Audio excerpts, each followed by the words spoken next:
Alors, comment faire pour importer un calendrier dans Google Agenda? La procédure est relativement similaire si vous avez besoin d'importer dans Outlook.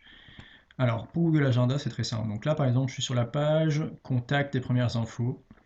Et donc, je vais copier le lien vers l'agenda Google.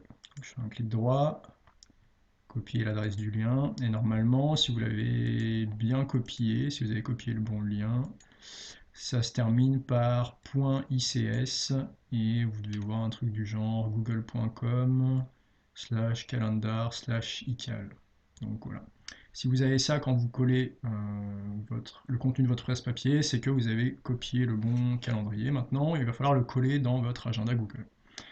Donc pour ça, on se rend dans son agenda Google, donc google.com/calendar, et on va dans Autre agenda, et on va faire Ajouter par URL.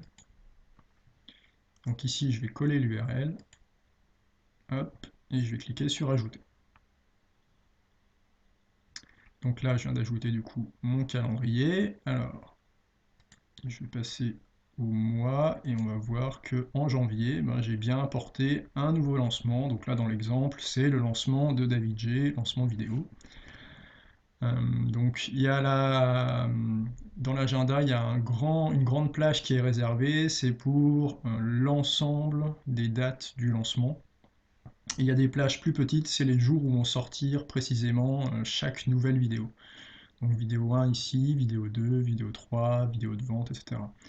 Alors parfois, il y a des données qui ne sont pas encore connues, comme là par exemple, l'heure de sortie de la vidéo de vente, on n'est pas encore certain, donc elle n'est pas encore précisée à ce stade. Pareil, la fermeture, on ne l'a pas précisé encore de manière exacte, donc c'est que ce sera connu probablement dans les jours qui viennent. Donc maintenant, si vous avez besoin de masquer temporairement cet agenda-là, il suffit de cliquer sur la couleur associée.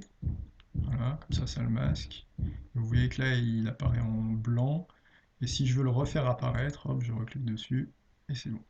Maintenant, si je veux le supprimer complètement, si par exemple à la fin du lancement, vous voulez vous en séparer, il suffit d'aller dans Paramètres, vous allez dans Agenda, et là, vous allez pouvoir vous désabonner tout simplement. Et donc l'agenda a disparu, et donc vous l'avez supprimé. Voilà, si vous avez des questions, n'hésitez pas à utiliser les commentaires juste en dessous.